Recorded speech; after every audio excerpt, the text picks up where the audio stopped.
Hello everyone, আশা করছি সবাই খুব ভালো আছেন। রিনা কুক হাউসে আপনাদের সকলকে স্বাগত জানাচ্ছি। আজকে আমি বানাচ্ছি গন্ধরাজ চিকেন ফ্রাই। বৃষ্টির সময় এরকম পকোড়া খেতে তো সবারই খুব ভালো লাগে। তো আজকে আমি গন্ধরাজ চিকেন ফ্রাই বানিয়ে নিচ্ছি, খুবই টেস্টি। রেসিপিটা আপনাদের সাথে শেয়ার করলাম। তো এখানে গন্ধরাজ লেবুর যে সবুজ গায়ের খোলাটা থাকে সেইটা আমি হালকা করে একটু গ্রেট করে নিলাম। খেয়াল রাখতে হবে যেন সাদা অংশটা না গ্রেট করা হয়, কারণ সাদা অংশটা একটু তিতকুটে হয়। তো সবুজ অংশটা হাফ মতো আমি লেবুর গায়ের খোলাটা গ্রেট করে নিলাম, আর 3টে গন্ধরাজ লেবুর পাতাকে এখানে আমি কুচে নিয়েছি লম্বা লম্বা করে।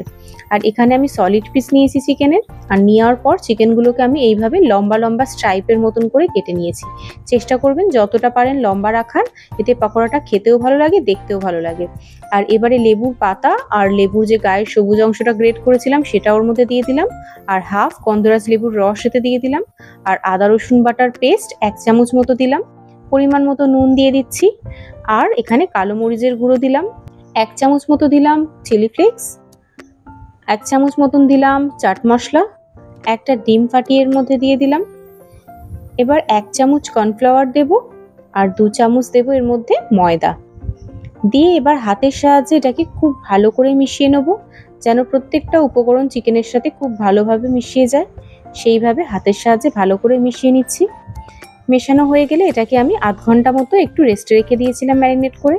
এদিকে কড়ার মধ্যে তেল গরম করে নিয়েছি, নিয়ে এবার একটা একটা করে চিকেনকে নিয়ে এইভাবে লম্বা করে তেলের মধ্যে ছাড়বো, যাতে পকোড়াটা আমাদের লম্বা লম্বাই থাকে। তো খুব বেশি একসাথে অনেক কড়ার মধ্যে দেবেন না, তাহলে কি পকোড়াগুলো সব জড়িয়ে যাবে।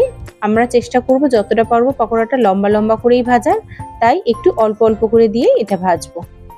আমি এখানে হালকা হালকা যখন গোল্ডেন ব্রাউন কালার এসছে তখন তুলে নিচ্ছি, নিয়ে ঠিক একইভাবে আর এক খেপ আমি চিকেন পকোড়াগুলো ভেজে নেব। পকোড়াগুলো একটু হালকা গোল্ডেন ব্রাউন করে ভাজছি, এর একটাই কারণ হলো আমি পকোড়াগুলোকে সব ডাবল ফ্রাই করব। ডাবল ফ্রাই করলে কি হয়, পকোড়াগুলো ক্রিস্পিনেসটা খুব ভালো আসে, আর এটা আমি নেক্সট স্টেপ যখন ভাজবো তখন বেশ সুন্দর করে কালার করে নেব। তো সমস্ত পকোড়াগুলো আমি আবার তেলের মধ্যে দিয়ে দিচ্ছি, দিয়ে 1 থেকে 2 মিনিট খুব হাই ফ্লেমে গ্যাসটাকে রেখে ভালো করে এটাকে ফ্রাই করে নিচ্ছি, যতক্ষণ না পর্যন্ত কালারটা একটু লালচে এসে যাচ্ছে। দেখতেই পাচ্ছেন সমস্ত পকোড়াগুলো আমার এখানে লালচে লালচে কালার হয়ে গেছে। এর থেকে বেশি লাল করব না, না তো পকোড়াগুলো সব পুড়ে যাবে। তো সমস্ত পকোড়াগুলো আমাদের রেডি। গন্ধরাজ চিকেন ফ্রাই খুবই টেস্টি। বিশেষ করে বর্ষার দিনে এরকম পকোড়া যদি সন্ধ্যাবেলা আপনি স্ন্যাক্সে বানান, তাহলে বাচ্চা থেকে বড় সবাই কিন্তু ভীষণ খুশি হয়ে যাবে বাড়িতে। আর এই পকোড়াটা যখন আপনি খাবেন, প্রত্যেকটা বাইটে কিন্তু খুব সুন্দর একটা গন্ধরাজ লেবু ফ্লেভার পাবেন। আর আমার এই পকোড়ার চিকেনটা মাঝখানে ভীষণ সফট হয়েছে, ওপরে প্রচণ্ড ক্রিস্পি, আর ভেতরে হয়েছে একদম সফট চিকেন। দারুণ টেস্ট। আমি গন্ধরাজ চিকেন ফ্রাইটা টমেটো কেচাপের সাথে সার্ভ করেছি।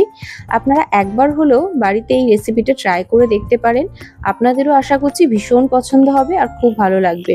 গন্ধরাজ লেবুর যে পাতাগুলো যখন গালে পড়ে তখন খুব সুন্দর একটা গন্ধরাজ লেবুর ফ্লেভার পাওয়া যায়, আর টেস্টটাও দারুণ লাগে। তো আপনাদের ভিডিওটা কেমন লাগলো অবশ্যই আমাকে কমেন্টে জানাবেন। ভালো লাগলে আমার ভিডিওটিকে একটা লাইক করে আর শেয়ার করে দেবেন, যাতে আমার ভিডিওটা আরও অনেকের কাছে পৌঁছাতে পারে। ভালো লাগলে চ্যানেলটিকে সাবস্ক্রাইব করে দেবেন। আবার কালকে দেখা হবে। টাটা।